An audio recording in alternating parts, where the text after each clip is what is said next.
Okay, here's today's progress. The spark module, the distributor, the ignition coil, and this goes to the center line of the distributor. I've got the spare distributor down here because I can spin it without actually spinning the engine over.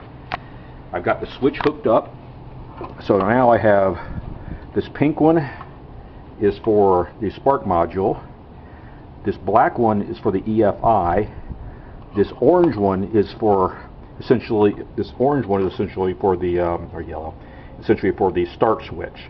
Start switch, plug in, turns it to like turning the key to run. Plug this one, energizes the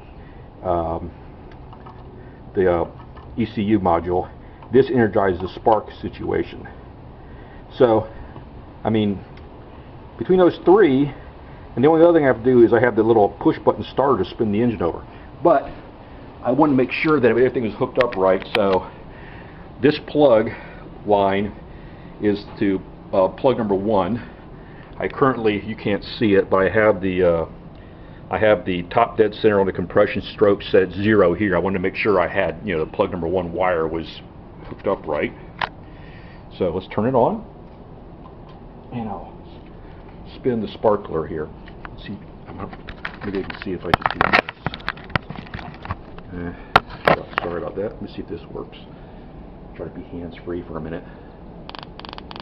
Probably can't see that. Let's see if we can go over here. Probably zapping the camera.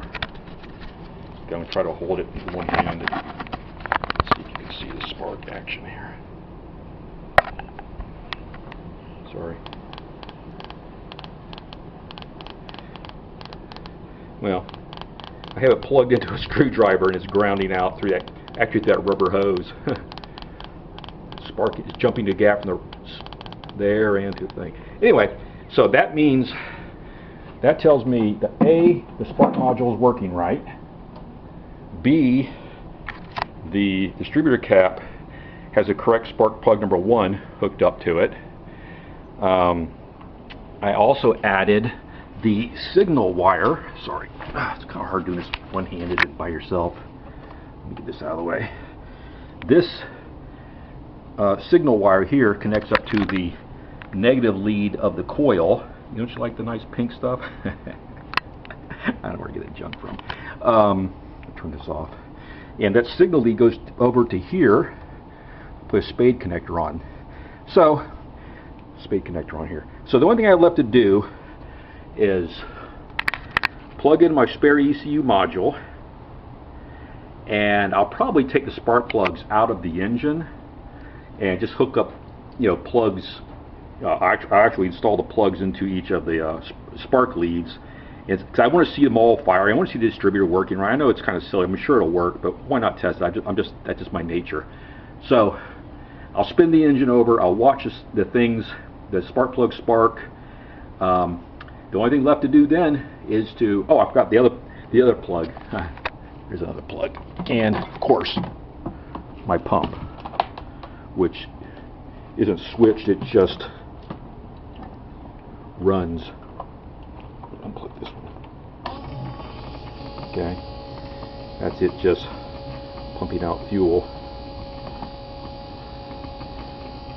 I think you've already seen this. This will just hooked up. So in other words, I'll just pressurize the fuel rail. I won't bother with the actual fuel pump signal that comes off of this. I think I showed you that already. This is pump.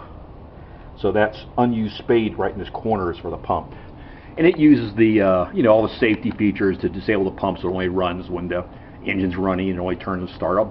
Forget all that. I'm just going to run it because I'm sitting here testing it. So I have the test signal to go. I'll have the 4 plugs: pump, starter switch, or start on switch, run switch, whatever you want to call it, EFI, and sparkly plug for the ignition. So between those 4, I should be ready to go. So, do I get a unanimous go for it, Dave, or should I sit around and think about it for a while? Now, of course, the only real fear I have is something goes wrong and I end up smoking the ECU. I have a spare ECU. I know it works. I can't see why it shouldn't work. And what I'll do actually is I actually won't start the engine, but what I'm going to do is I'll probably just spin the spare distributor again and see if I hear the injectors clicking. I just want to hear those injectors click so I know that it's working. If that works, then I have no problem with just hooking up the spare distributor and just going for it with the fuel and everything.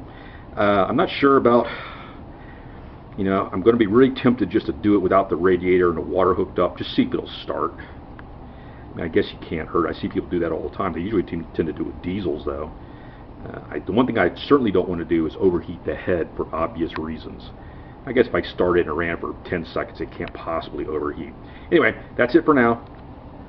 There's the whole setup. We're getting close, guys and gals, if anybody's out there watching besides the guys.